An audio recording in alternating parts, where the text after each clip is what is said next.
చిన్నపిల్లలు పక్కదడపటం తరచూ చూస్తూ ఉంటాం. పాపం తల్లిదండ్రులు బాధపడుతూ ఉంటారు. దీన్ని నాక్టర్నల్ ఇన్యూరిసిస్ అని చెప్తూ ఉంటాం.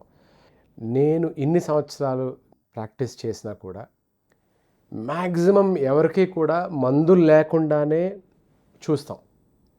ఈ 30 సంవత్సరాల్లో ఒక్కళ్ళకి వాడుంటాను అంతే మందులు. సో వాడకూడదు, వాడాల్సిన అవసరం లేదు అంటే ఏం చేయాలి?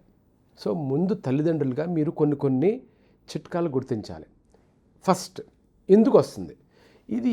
యూజువల్గా ఈ నర్వ్స్ మెచ్యూరిటీ అన్నది 6 to 7 years 8 years వరకు నర్వ్స్ మెచ్యూర్ అవుతానే ఉంటాయి.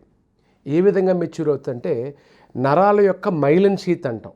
ఆ మైలిన్ షీత్ కవరింగ్ అది వయసు పెరిగే కొద్దీ కూడా వస్తుంది. మైలిన్ షీత్ లేకపోవటం, ఆ పూర్తిగా డెవలప్ అవ్వకపోవటం వల్లనే ఈ ఇంపల్సెస్ తెలియక, అంటే వాడికి ప్యాస్ వస్తుందని, యూరిన్ వస్తుందని తెలియక వాళ్ళు మంచం తడుపుతూ ఉంటారు సబ్కాన్షియస్ మైండ్లో కూడా. సో ఇది నార్మల్ డెవలప్మెంటల్ ప్రాసెస్. దీనికి కంగారు పడాల్సిన అవసరం లేదు, మందులు అంతకన్నా వాడాల్సినటువంటి అవసరం లేదు. సో అది చేయాలంటే కొంచెం క్రమశిక్షణ ఉండాలి.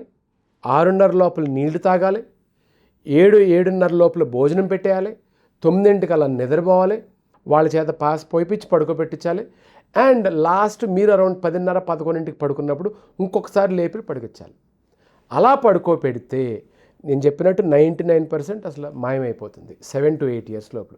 సో దీనికి కంగారు పడద్దు.